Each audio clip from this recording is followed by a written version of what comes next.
Right, go for it. Right, basically we've got Tower Hamlets on Saturday. Well, Tower Hamlets, as I say.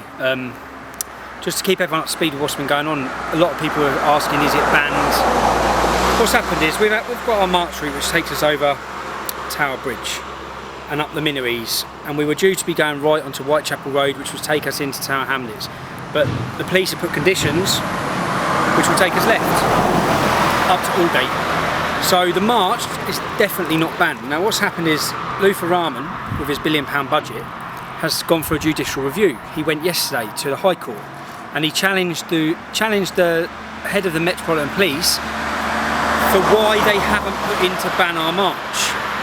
And what's come out of it is the judge has made it quite clear to Luther Rahman that we have democracy in this country and people have freedom to march. We're not governed by Sharia yet. Now the conditions, the way the police got around it 2 days ago, not giving us much time at all, the police have put conditions on our march.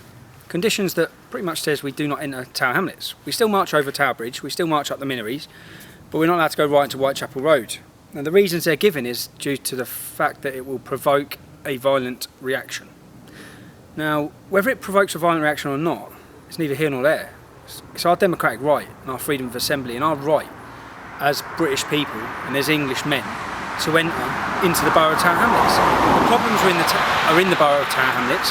What we're protesting over is the fact that since my charity walk, there seems to be this force field around the borough of Tower Hamlets. Now, when you look at further into it, it's like they are installing Sharia, because within Sharia you have blasphemy, which means nobody can criticise Islam. What the Metropolitan Police Force is saying that we can't come in. If you're a critic of Islam, you're not allowed into the borough of Tower Hamlets to do that. We're the biggest borough in London. Now, when we got this decision, we looked then at getting a judicial review, which we're doing ourselves. We spoke with barristers, who, if they're watching this video, basically what I'm asking for, which we don't do this often, in fact we don't do it, we're asking for donations, we're asking for support and asking for your help. These conditions put on are because there's a certain size population of Muslims within Tower Hamlets. Now as demographics grow, if we allow this in 2013, if we allow them to tell us we can't enter this borough, then in the next 10 years, what's next? You can't enter Luton, you can't enter Birmingham, you can't enter Bradford, because it's got a hostile, violent Muslim community within it. So we have to challenge these conditions.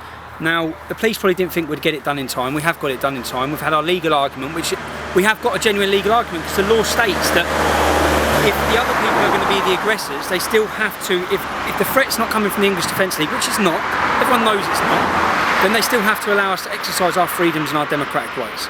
So this goes to the High Court tomorrow afternoon. So in the High Court tomorrow, Luther Rahman is challenging the decision because the judge told him politely to fuck off. So Luther Rahman is challenging that decision. So what you're going to have happening at the High Court is you're going to have a battle for Sharia or for democracy, for intimidation or for freedom. And we need funds to pay legal teams who have been working on this. Basically, when I spoke to them 2 days ago, I said, yeah, the funds are there.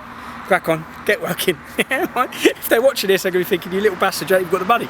But so what we're asking now is we need your donations, we need your support, and we need to make a stand, because all these things happen to us all the time. We're discriminated against as an organisation, as a movement.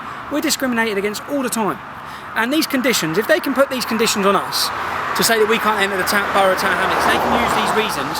Then when Muslims wanted to protest against our troops, why didn't they put conditions on them to tell them that they have to be a mile away?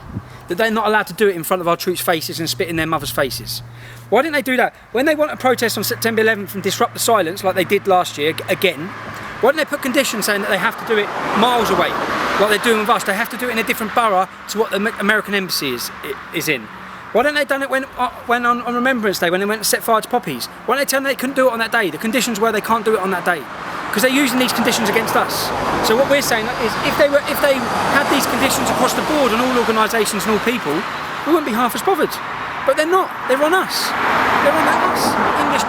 British people, English people living in our country. There is no area of this country that we should not be allowed to enter. And depending on what happens in court tomorrow, it's either going to be a great day for democracy or an awful, terrible, sad day for democracy in Britain. Because I'm hoping the judge upholds the law and says, listen, these people have a right to come into the borough of Tower Hamlets. We do. And so once again, like a real pauper, please give us your money so we can buy a house like this.